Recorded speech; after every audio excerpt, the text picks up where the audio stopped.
Welcome. You are listening to the Agora Underground here on the Voluntary Virtues Network, live every Saturday, 9 to 10 p.m. Eastern Standard Time. I'm your main host, Comrade Dick. I'm sitting here with a fellow friend of mine, Darian Hernandez from Uh, San Antonio. what's going on, everybody?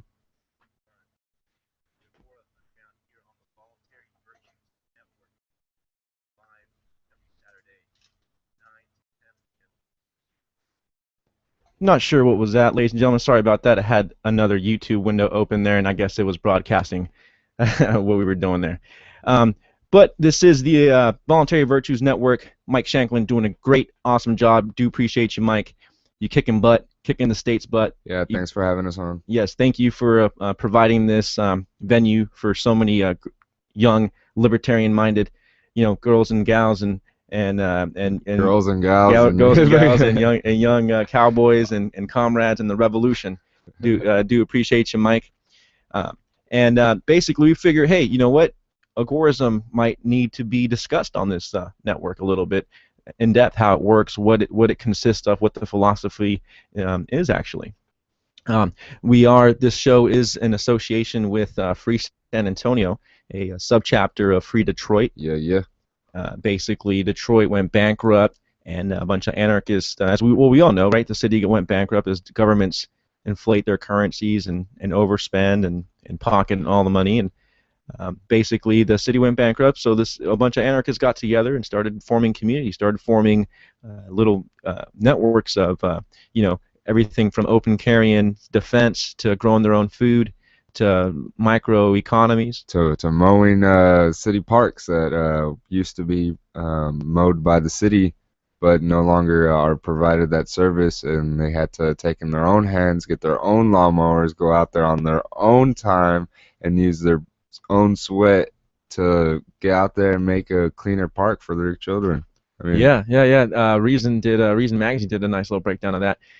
But yeah, so essentially we're trying to do the same here in San Antonio, which is predominantly a militarized, hardcore core, node in the New World Order. I mean, if you research the NSA building that they recently built here, it's pretty intense. We are also affiliated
completely sorry for that mishap there.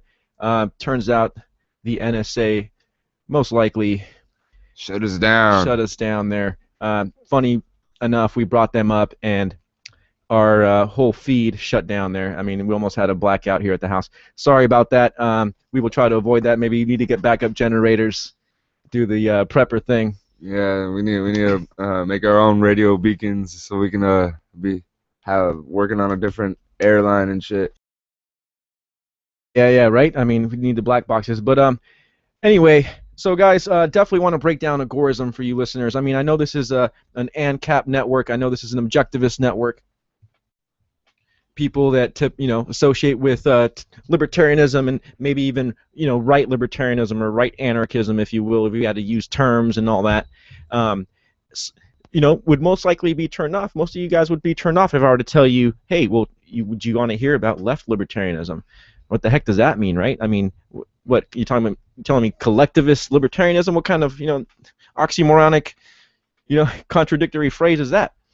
Well, check it out. We have to understand what Konkin meant by left, right? Do we not? Well, essentially, Konkin saw what Murray Rothbard pointed out in his epic book, The Libertarian Manifesto. Rothbard pointed out, I think around page 16, I'm not going to quote this directly, I don't have it here on me at the moment, I think I lent it out, but basically, Rothbard points out that during the French Revolution, right, during the French Revolution, once the parliamentary process was being set up, the French Republic was being instituted in France, right? People that were considered laissez-faire French, liberals, right, libertarians essentially, sat on the left of the assembly. Whereas those that wanted to promote or maintain the status quo and defend the king and defend the institution that was already there in place sat on the right, and they were known as the conservatives.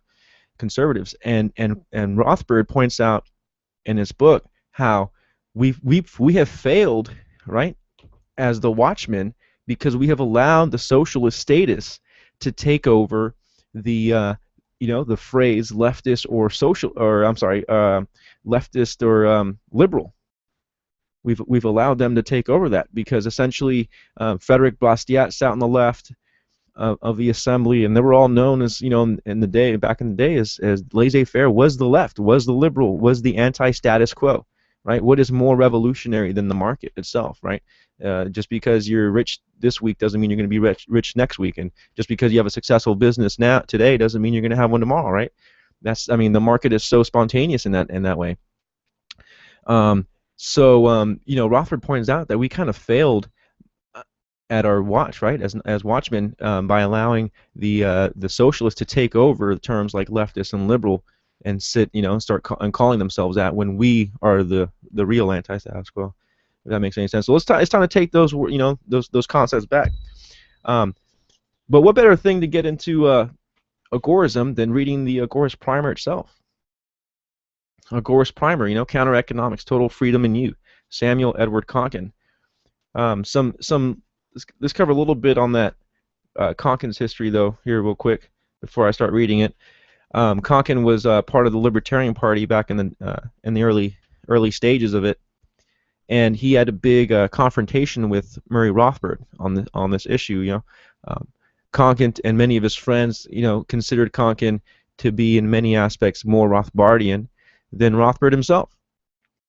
How can that be, right? What does that even mean? Well, Rothbard, having pointed out the parasitical nature of the state apparatus so well and so keenly, failed in the aspect of consistency, right?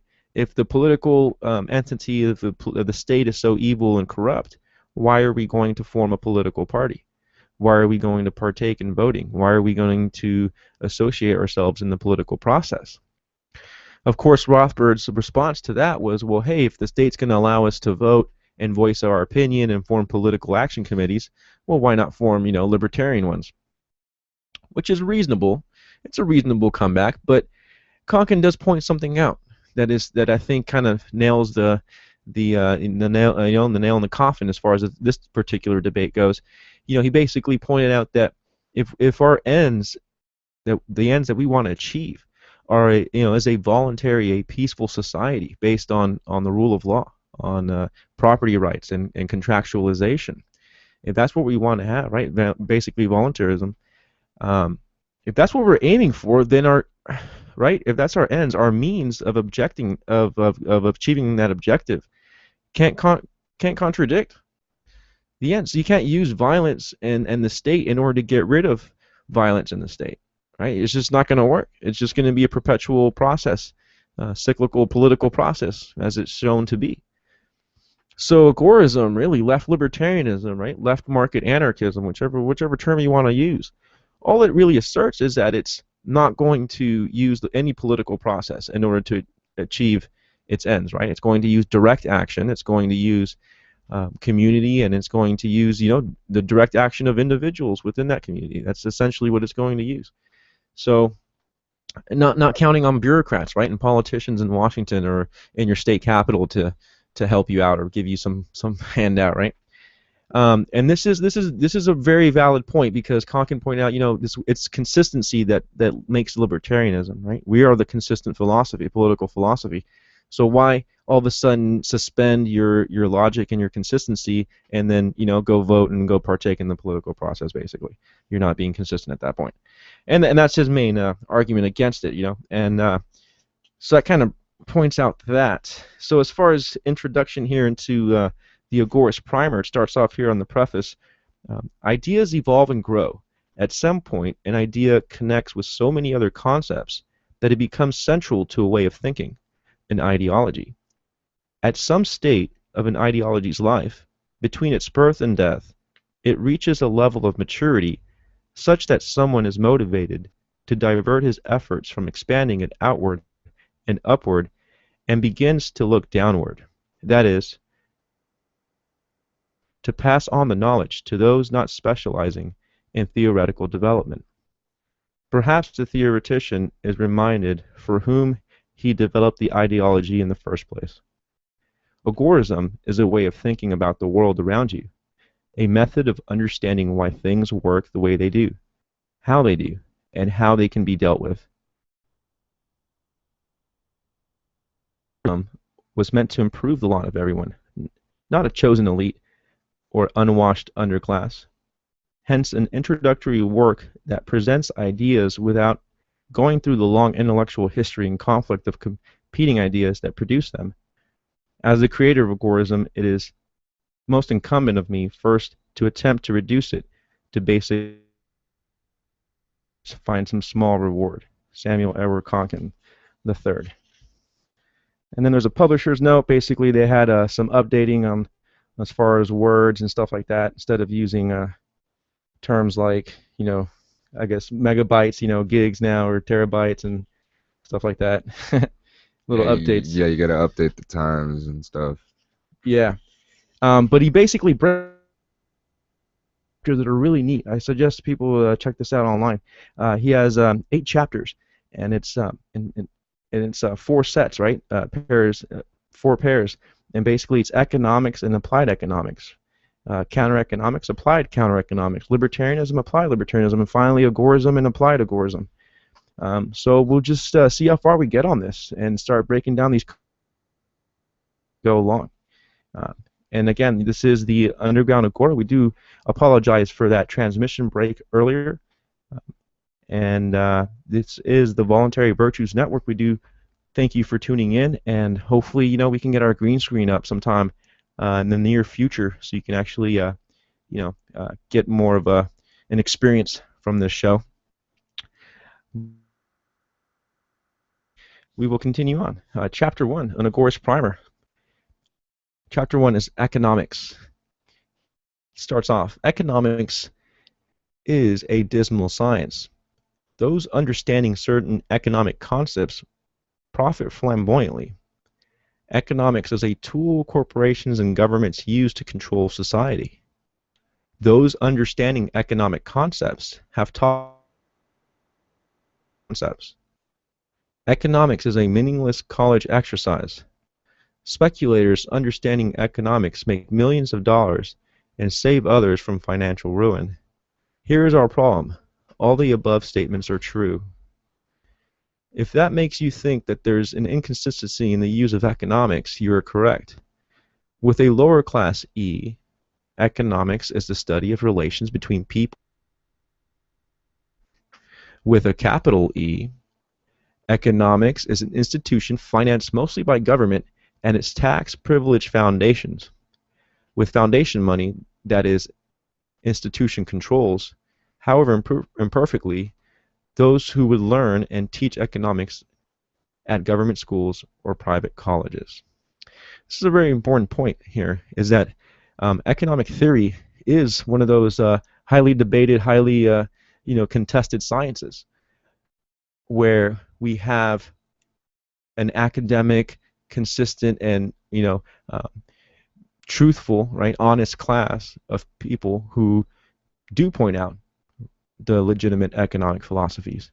And this would just be the study of economics, as he pointed out, with the lowercase e, just the study of the exchange of goods and services and how people interact.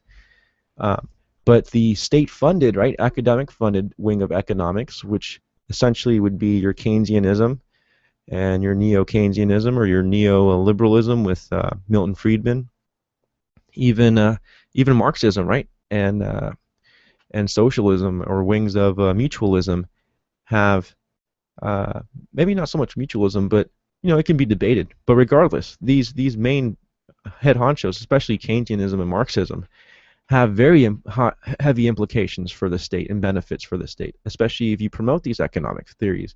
It means that the state has to control more resources. The state has to control more people and their choices and how they exchange with each other and their services that they provide. So this is a good point. He's basically pointing out these two differences, and that we need to be aware between the fake illusion of the science, the dismal science, as he put it, and the true analysis of human action, of praxeology.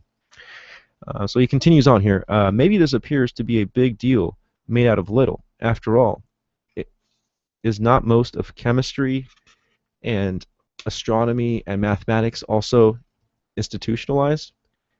Imagine the case where only pro-government chemistry, conservative astronomy, or socialistic biology were taught, and those who tried to teach straight science were vilified as crackpots. Fantastic? Lysenko's pseudo-biology was taught in the Soviet Union because it was more in line with the Marxist theory than was straight genetics. Currently, man-made global warming is approaching the status of state-approved climatology, with dissenters shouted down, defunded, smeared as apologists for polluters, and even threatened with the rescission of their academic degrees. Perhaps you will grant the government can use its control of schools and colleges to teach a twisted version of economics. Could then a better economics be taught if government were improved? The answer is not a chance. As you will see in Chapter 6, if people understood economics, coercive government could not survive. And uncoercive government is a contradiction in terms. What we wish to accomplish in this chapter is to simply give you a basic understanding of the real economics.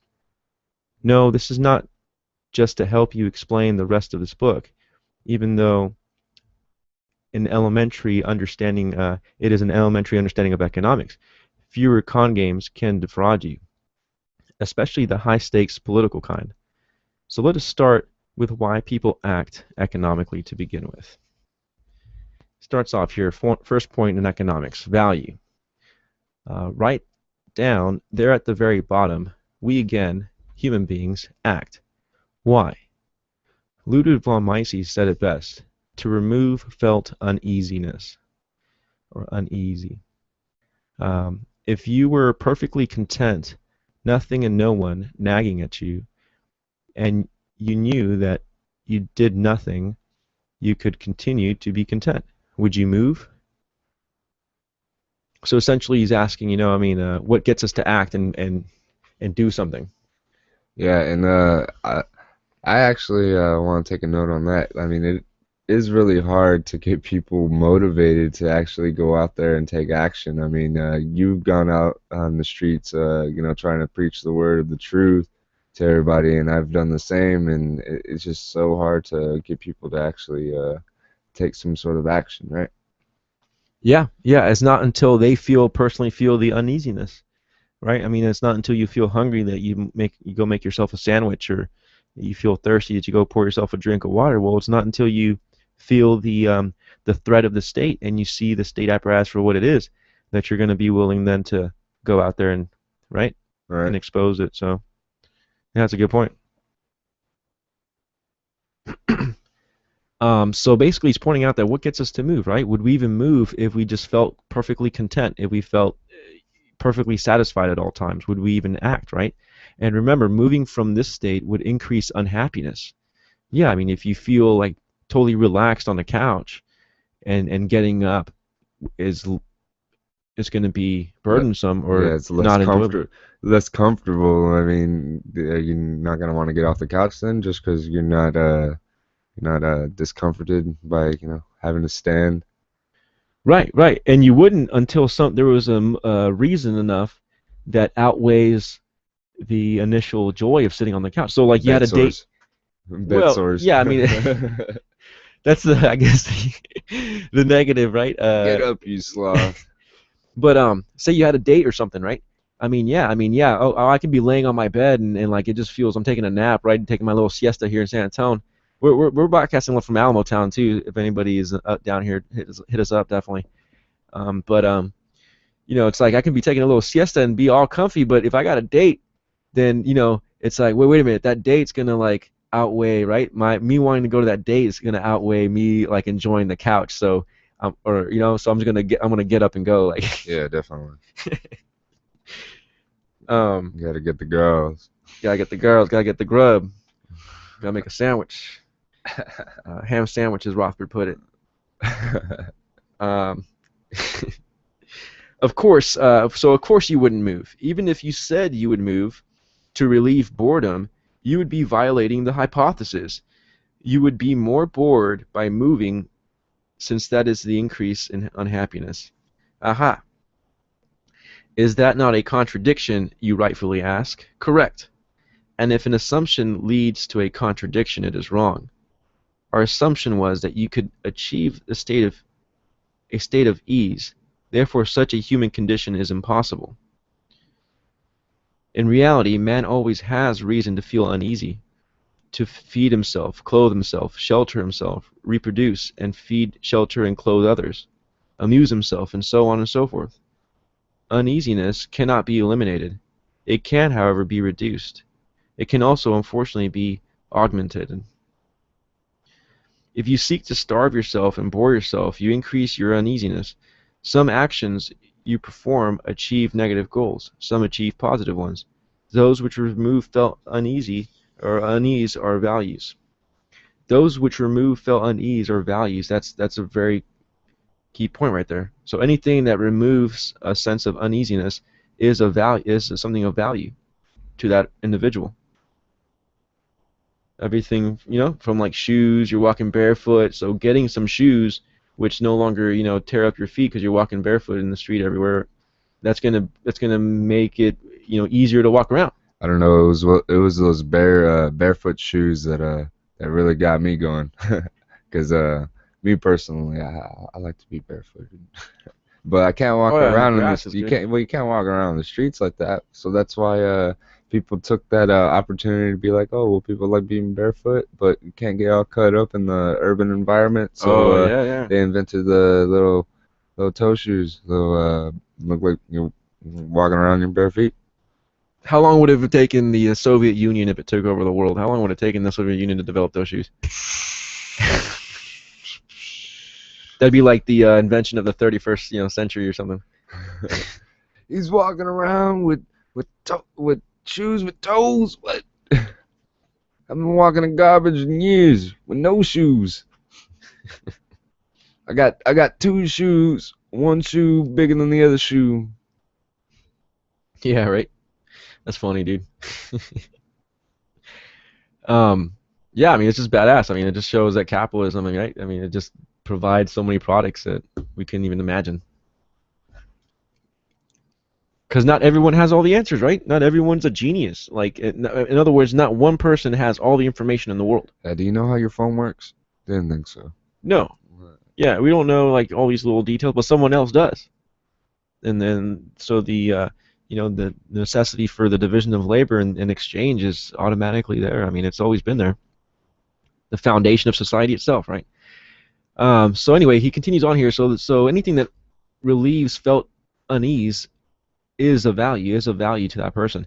If someone else has something that will remove your uneasiness, but taking it away will increase theirs, we have a conflict in values. This conflict in values need not arise from direct confrontation. Suppose you and another are offered a scrumptious dessert, and the other is dieting desperately. You value it, the other disvalues it. Value is subjective. This simple insight made by Karl Menger, teacher of von Mises, Karl Menger, the founder of the Austrian School of Economics, he came up with the subjective theory of value. This theory revolutionized primitive economics and cured many of the problems that had plagued the science since Adam Smith.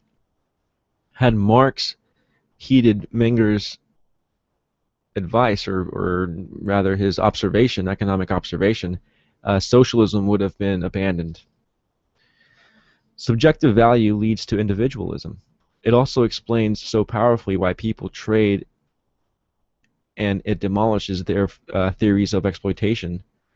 Before subjective value, Marx could look at the work of Adam Smith, who thought value arose from the amount of labor one put into producing something, and see no productive role for anyone but laborers, concluding that all the others must be parasites. Yeah, I mean, this is essentially what gave rise to Marxist valuation. It was unfortunately Adam Smith, who had got a lot of things right. Adam Smith, the history of money on point, the invisible hand, a great concept, right? That self-determination is what guides, the betterment of society, not altruism, right? The invisible hand, and essentially the realization that, the division of labor, and just all these different points, that awesome, observations. He unfortunately taught the labor theory of value, not the subjective theory of value, the labor theory. In other words, however much labor was put into a good, that's how much worth it had. That's how much value it had. Now, of course, Adam Smith also, added in there into the equation land and capital, how much investment and all that you had put into it as well, besides your labor. But Marx ran with that idea that everything is based on, how much work was put into it, and from that concluded that anybody hiring somebody is essentially stealing from them, right? This is why socialists and communists think that the act of contracting somebody to hire them is an act of exploitation, is because they believe that the profit that you're making off their labor is in itself, you're stealing, their value from that they're putting into the product itself. But they don't realize the subjective theory of value, so it's just like it throws it all off. And then with mechanized labor nowadays, I mean, it's even more complex, But let's see here. So yeah, it's where Marxism arose from. There are parasites in our system, right? Because going off that Marxian view, but he's saying here that there are parasites in our system. Economics tells us, and we shall use our new understanding to foray them out in our next chapter. Finally, when people trade, they are acting to remove felonies in both directions. You may give up a smaller value for a larger, but never the other way around, voluntarily. If you're willing to let your brother work for you and pay him more than he's worth, you know that this means to you that he's worth extra because he's my brother. You've still granted a greater value. That's a very good point. So like if you pay somebody that you respect, that's your brother, you pay him more than what you're getting off of him. In other words, you're losing money. Why would somebody do that? Well, because they value their brother, right? More than that, whatever their loss was. They're trying to help them out. They're trying to help them out, right? They value that person, and yeah. some real altruism there, right? Start a business and give people jobs. Like that's how you people out, help people out. When we can get government out of the whole equation. Right. Um, so if values were not subjective, why would anyone trade? We would all value things equally and be content with what we had. Well, not entirely. We could also want more value. Onward, then, to the next powerful economic concept, marginal utility. Suppose you, being a shepherd, had 10 sheep and a nice woolen coat, and you laboriously made from your 11th sheep. If someone came along and offered you a coat just like it for your 10th sheep, you'd tell them to buzz off. Along comes a rich shepherd and sees your coat. You tell him how you got it, and even tell him how to make one. He can think of better things to do than to make a coat, but he'd like to have one now. He'll trade you a sheep for a coat. No better off subjectively, you refuse. He offers you two, and you know you'd be ahead. You can make another coat and have 11 sheep again. Meanwhile, the rich shepherd would rather have 98 sheep and a coat than 100 sheep and no coat. But this example so far is still one of subjective value. His final offer is 3 sheep. Joyfully you accept. As you are leaving, you run into another poor shepherd with 10 sheep and a coat. There seems to be a lot of this going on. He offers you a coat for a sheep, and you are willing to do it, and you accept 2 sheep. You're still ahead, 11 sheep and a coat, and you don't have to make it yourself. Such a deal. Using the wool coat as your medium of exchange, we find out something interesting. Sheep are sheep, as far as this example is concerned. Yet while you traded your 11th sheep for a coat, you would not have traded your 10th. You did trade both your 12th and your 13th sheep for a coat. This principle where you value each additional unit less and less is called marginal utility. You are operating at the margin and utility of an older word for value. Operating at the margin or utility is an older word for value. So operating at the margin at the value. So all this is really pointing out in a complex way, which wasn't super complex. It's just sheep and coats. A sheep and coat. But black and pretty white. simple. Pretty black and white. Pretty simple marketplace. Yeah. But basically, the more you have of any given good, the less you're going to value it. Right. So if you have $10, you're going to value 10, and that's all you have. You're going to value that a lot more than those $10 if you have 10,000. Yeah. Right. Because you already have so much. Like, whatever. And this applies to anything. Like even like beer. Right. Like, this is a badass brew, but you get 100 of those, fill up your whole fridge. You're gonna end up giving those away. They may be your favorite brew, but you're gonna give them away. Why? Because you can't drink that many brew in that. And taking up all my refrigerator room. Yeah, you value your food more at that point, right? You got too much beer. It's like, what? Drink them all. Yeah. This is San Antonio. This is like the #1 beer town in the U.S., I believe, right? You may not want to say that. Which reminds me, man, we gotta get ourselves a 6-pack tonight too. It's pizza. You guys should crack one open and definitely join us. All right. Every Saturday. Drink a brew. Drink a brew with us. Yeah. We'll have open lines soon enough too. We'll figure this out. We'll figure this stuff out. But all this stuff's really interesting. So marginal utility, is really proves the value scale, the personal value, individual value of items, because the fact that you have more of something and you value them less, everyone has different stages where that happens, So he continues on here. His next concept, the division of labor.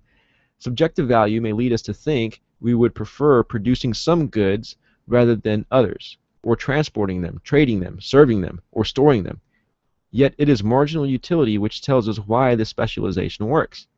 If I produce 10 cooked hamburgers an hour and you produce 12, and we happen to eat the same, it is obvious who has more surplus to trade and will be eager to do so. I should check out other lines of productivity or move to a less desirable, or at least to you, location where I can be more of a competitive edge, have more of a competitive edge. This process where you are led to specialize by greater productivity and greater reward value seeking is called division of labor. Von Mises speculated that it was the glue holding society together. If you think of society as bigger than a nuclear or extended family, he is right. If Jane sings beautifully and we do not, division of labor is why. I'm writing this book, eating your hamburger, and we're listening to Jane on the radio. And that's a good point, right? I mean, everyone specializes in different things. Your talents, your geographical location, you have access to better minerals and better resources depending on where you're located, and your talents and the machinery available to you, the capital available to you, and all these different things. The competition and all these different factors really are that is spontaneous order, ladies and gentlemen. I mean, that is society, human beings using praxeology, forethought and economizing in order to manage resources on the planet and trade and have what they want. I mean, dang, that's the beauty of anarchy right there. The division of labor. Yeah. So, going on to I had some other point, I forgot what it was. Oh yeah. I think it was in the in some other booklet that Konkin wrote. He had a nice little saying there that basically there's only two collectives, and that's the starts off with the family unit, and then extended from that is the Agora, or the division of labor, and that's it. That's it. That's the only collectives that there's out there. So, anywho, All right. Let's what's up? What's up? let's continue on with the book Basics. With such basic ideas as though those about to trade exchange goods and services that are hopefully already brought with you to this discussion, added on to the concept of subjective value, marginal utility, and division of labor, you are properly armed for understanding agorism. There is far more to economics and still more being discovered and written by the all too few. Okay. Right kind of economist. Before moving on, there is one economic specialty that deserves some extra attention. Since it is so much on everyone's mind, you probably guess that is money. Dun dun dun. All right, Rich, you want to talk about money? We actually doing a breakdown of money on Truth Exposed Radio every Wednesday. That's 6 to 8 p.m. Central Time here in Austin, Texas. Here in Texas, broadcasting in Austin and on the Logos Radio Network. You guys should check that out. But I'm sure our listeners are highly familiar with the the reality of how money came about and why mediums of exchange are quite necessary. Do you want to read it, Darian? Yeah. I'll continue on here. Money is heavily manifested, and it is not hard to see why. A fool and his money are soon parted. It is truism nearly as old as money itself. If you can be confused as to what money is and how it works, you can be parted from it by those who know what money is. Remember our sheep example. We call the wool coat a medium of exchange to show the difference. Fair values of sheep, but if we had many wool coats and one sheep being traded back and forth, we could use the same example to show the marginal utility of the 11th coat or whatever number happened to work. And the use of sheep as a medium of exchange, straight trade of goods for goods, barter, is cruel, and problems related to making exchange are difficult to solve. Sheep die and wool coats wear out.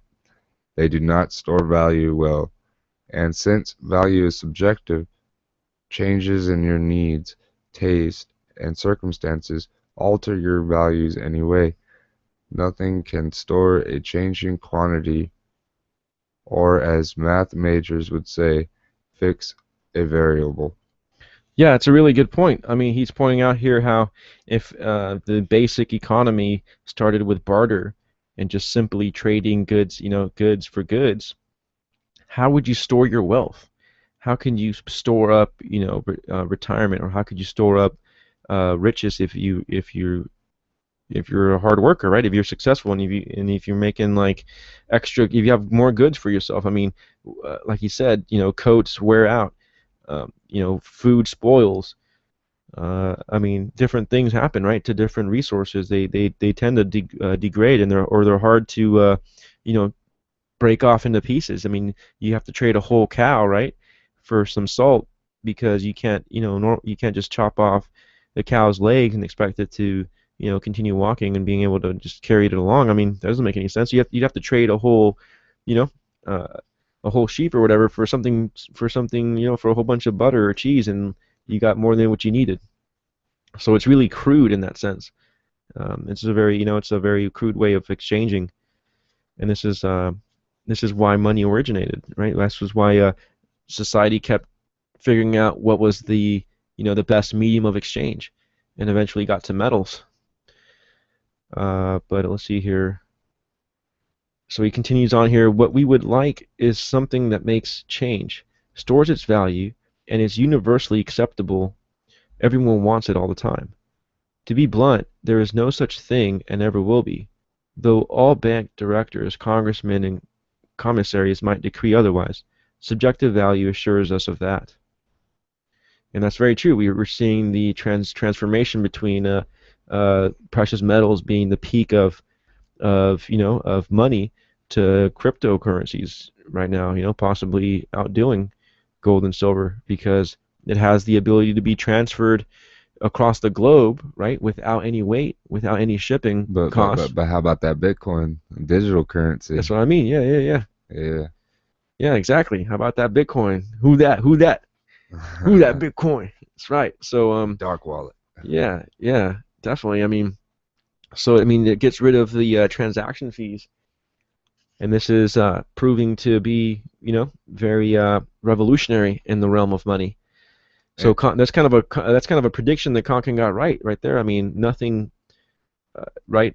As much as government and congressmen and the state tries to universally apply a medium of exchange upon everyone, that's never going to be the case. Yeah, and what he said here earlier, what would we like is something that makes change, stores its value, and is universally accepted. I mean, that's kind of like saying I want a coat that would never rip and a cup that will never spill, never break. Like, I mean, it's just impossible to have something that's gonna obtain, all throughout your life. I mean, But I mean, like a coin, will hardly even wear out and oh yeah, last well, I several mean, lifetimes. yeah, definitely. I mean, I got quarters in my pockets right now, back from when I was just a seed. A Just twinkle in your dad's eye. yep, yep, yep. No, yeah, I mean this is why, yeah, metals are so desired in that sense because they don't diminish, and universally accepted. That's key too, right? You want everyone to accept it, to be cool with it. That makes it easier to trade. You can trade with everyone now, not just a select handful of people. That if you're trading only in moonshine, well then it's only going to be people that drink moonshine or can trade moonshine, right? That are going to want that. So anyway, but suppose some substance could be divided down to its atoms without changing, be more resistant to wear and corrosion than almost anything else, be easily recognized and easily checked as to its purity, and be valued already by a lot of people for its usefulness and good looks. Suppose further that it did it better than anything else offered in the competition. Would not most people flock to it and make it money? No laws would need to be passed or institutions founded or advertising campaigns conducted to make it so. Nature would take care of it. Second, third, and fourth choices might be used, but the first would be the standard by which the others were measured. Such a substance has been known for millennia as gold, and its close chemical relatives, platinum, silver, and copper, remain the choice of a free market. Even in an unfree market where money is imposed by force against the will of traders, that is by fiat, by decree, government decree, Gold remains the money of the underground economy and of the overseas economy, working around the fiat money. Why fiat money exists at all and what it has to do with the inflation is a very important topic in our next chapter. Good stuff. Good stuff, man. Um, yeah, I mean they can't stop it. They can't stop the market, right? They can't stop human development. Human interaction, Yeah, voluntary human interaction. can't stop it. And we're wrapping it up here. I got a little section here, and that brings us to chapter 2. We might be able to kill it there for next week, next broadcast. The last section here he's got on economics, chapter 1 of the Agorist Primer by Samuel Edward Konkin III, is value-free economics. So far, we have avoided loaded terms such as free markets, competitive economy, free trade, fair trade, and so on. The Austrian economists Menger von Mises, Eugene von Viereck, and their students believed economics should be a science free of such terms of value-free, a value-free science. It's free of such terms. Um, I don't know where they're getting at. Maybe an ideology-free science. I don't know exactly what they're getting at with that point, or Konkin's getting here. But science has values. Try to engage in research without commitment to truth or any affinity for reality. Many people hold values that are impossible to achieve in reality and are frustrated. They hurt themselves. Many people seek to gain values by misrepresenting reality to others. When they are challenged, they accuse the exposers of holding different competing values. This value-free scientists include economists, including economists, find they cannot remain forever neutral in their ivory towers. This is very true of all academic schools. I see where they're getting at. The state apparatus, right? The state academic, and the state academia. So they can never be in their ivory towers, never taking a stand, right? To the extent though that they try by keeping their own subjective values out of the way, they do accomplish much. The scientific method works, and being able to tell people that stealing from everyone and then giving it back to them will make them less well off is useful, no matter how unpopular. This is where the application of economics enters. And this is a very good point. He ends it here with objectivism, right? We want to follow truth to its ultimate conclusion. We don't want to have a particular bias or our own personal value brought into the science of economics. We want to analyze economics and allow it to take us wherever it leads us, right? You don't want to bring in your own theories and whatnot, your own personal ideologies, right? This is a problem with so many of the scientists and sciences, is that since they're so intertwined with the octopus, right? The big leviathan of the state, since it's so intertwined with that, the academia. Are they ever going to be 100% honest with their findings? I mean, what if their findings on the vaccines or the fluoridation of the water or the chemtrails or the depleted uranium that they're using in Iraq and Afghanistan and stuff? I mean, what if some scientists found out the horrible effects of such practices? Are they likely to expose it when their whole their pay and their retirement and their whole scholarly pursuit is paid by the state in tax dollars? No, they're not. And this is why true academics are always ridiculed by the state academic class, right? Just look around at who's being ridiculed as far as like when they're intellectually and objectively bringing about information, and you kind of know who right, who's telling you some truth, because that seems to be the tactic against any kind of objective truth, is just attacking it with ad hominem attacks and strawman attacks and just inconsistent rhetoric. I mean, D had that happened the other day. D, right? I mean, you're out there preaching a stateless society to people, exposing the atrocities of the state, and these guys just come in and start instead of like engaging you in what you're actually saying, they start trying to accuse you of a crime, like. Yeah. Okay. So what happens is I'm out there, and I guess one of the bystanders had disliked what I had said, and here comes the hero cop thinking that she's gonna save the day or prevent a fight, and she just tells the guy that, oh, he's just in the car a couple weeks ago, and I'm looking at her with like just shock and awe, and then I decide to get my phone out and start recording her and ask her like, what was this crime you accused me of? And then the male cop that was with her, uh, I guess pulled out a paper of that crime and saying that I was Jimmy. I was just like, no, my name is not Jimmy. And I had to pull out my ID and show that my camera my name is definitely not Jimmy. So these cops were trying to frame me up for something that I had no association with. I don't even think I was downtown 2 weeks ago, and these people are trying to like make me out like they knew me by face and just recognized me. I was just like, what? I've never even seen y'all down here. I mean, it's totally insane the grip that the state has on the community and in society. I mean, it's just an atrocity and it's an abomination to human freedom.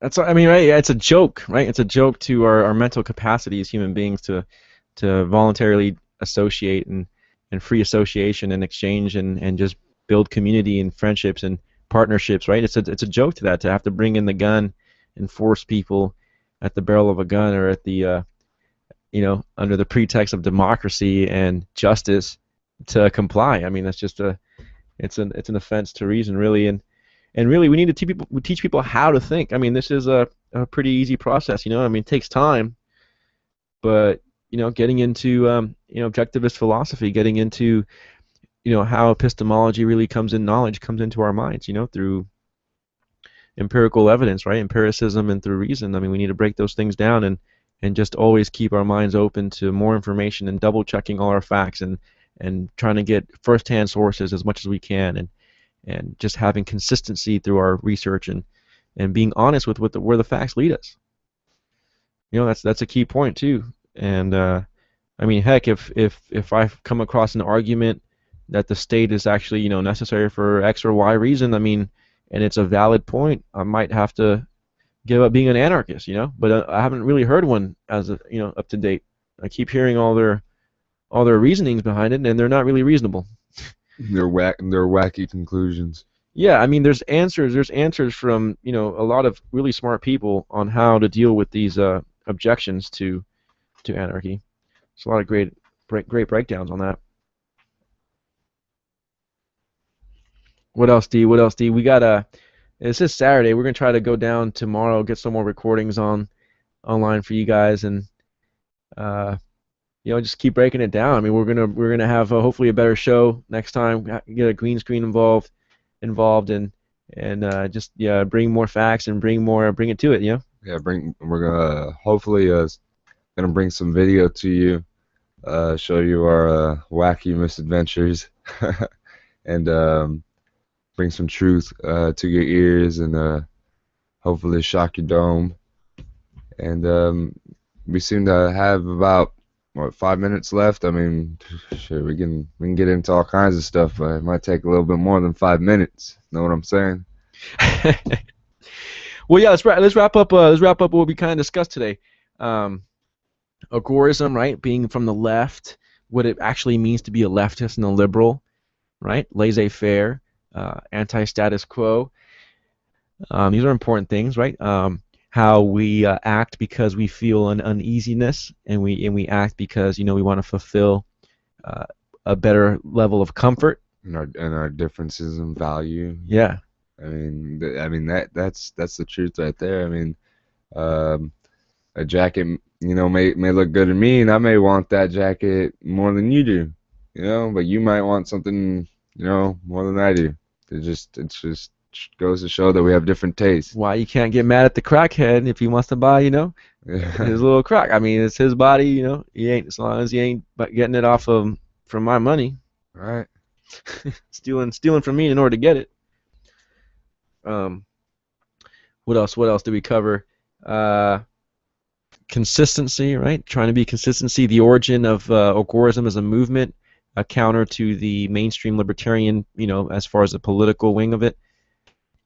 Konkin himself being more Rothbardian than Rothbard. I would have to agree with that. I mean, there's a couple things Konkin got wrong, but and don't get me wrong, no disrespect towards Rothbard. Rothbard laid down the foundation of the whole philosophy, right?